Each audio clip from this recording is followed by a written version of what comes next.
আসসালামু আলাইকুম। আশা করি সবাই ভালো আছেন। আজকের ক্লাসে আমরা প্রাথমিক গণিত দ্বিতীয় শ্রেণী এই বইটির নতুন একটি টপিক নিয়ে আলোচনা করব। এতদিন আমরা যা শিখেছি তারপর থেকেই শুরু করব।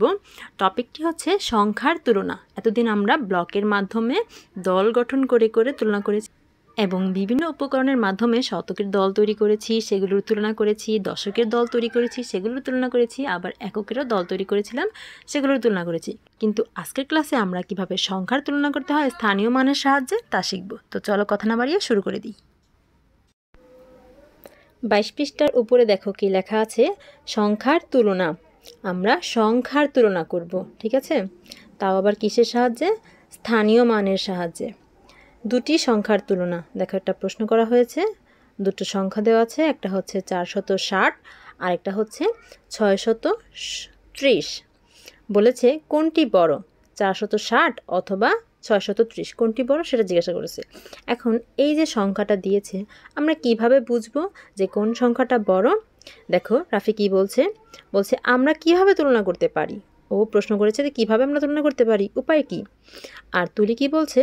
তুলি বলছে পূর্বে আমরা উপকরণের সাহায্যে 10 বা 100 এর দল করে তুলনা করা শিখেছি। আমরা এর আগেও 10 বা 100 এর যে দল রয়েছে, দল তুলনা করতে আমরা শিখেছি।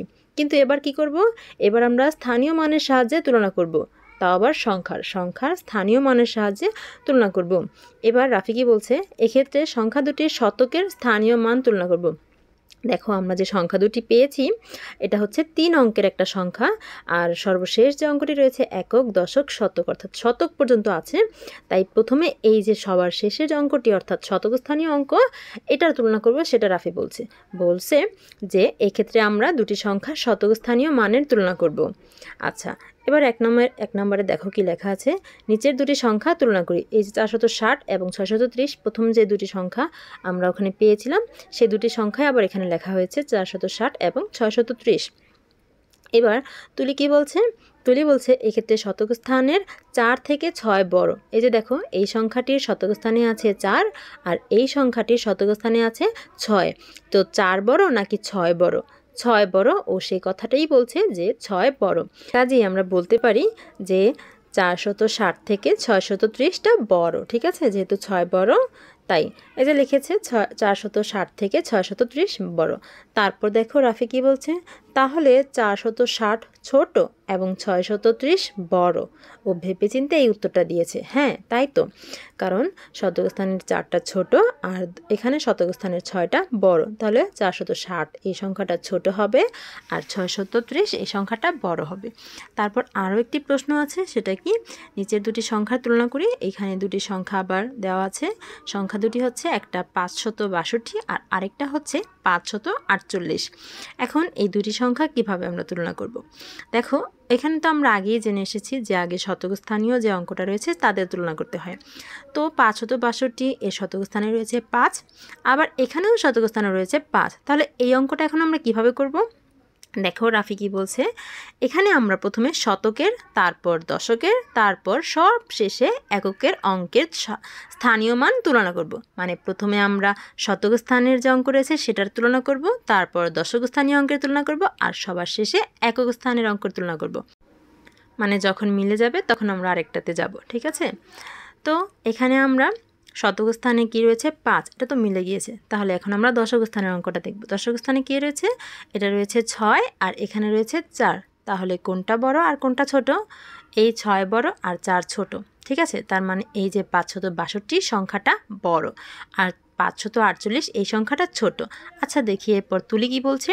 তুলি বলছে সংখ্যা দুটির শতক স্থানের অঙ্ক দুটি একই, এটাও 5 এটাও 5, ও এই কথাটা বলছে। তারপর আমরা পৃষ্ঠা নাম্বার 23-এ দেখি কি লেখা আছে। এর বাকি অংশটুকু পৃষ্ঠা নাম্বার 23-এ আছে। তো চলে যাই আমরা পৃষ্ঠা নাম্বার 23-এ। দেখো এখানে রাফি বলছে কি, ও বলছে দশক স্থানের অঙ্ক তুলনা করি। এবার আমরা দশক স্থানের অঙ্ক তুলনা করব। 4 থেকে 6 বড়, এই যে 6 বড় আর 4 ছোট, ও সে কথাটাই বলছে। আর তুলি বলছে কি, ও বলছে কাজেই আমরা বলতে পারি 548 থেকে 562 বড়। হ্যাঁ, বড়ই তো, কারণ এই যে এর শতক স্থানের 5 মিলে গেলেও দশক স্থানে রয়েছে 6 আর এখানে দশক স্থানে রয়েছে 4। এই 6 বড়, তার মানে 562 সংখ্যাটা বড়। ঠিক আছে, এখন রাফি বলছে কি, তাহলে 562 বড় এবং 548 ছোট। ঠিক আছে,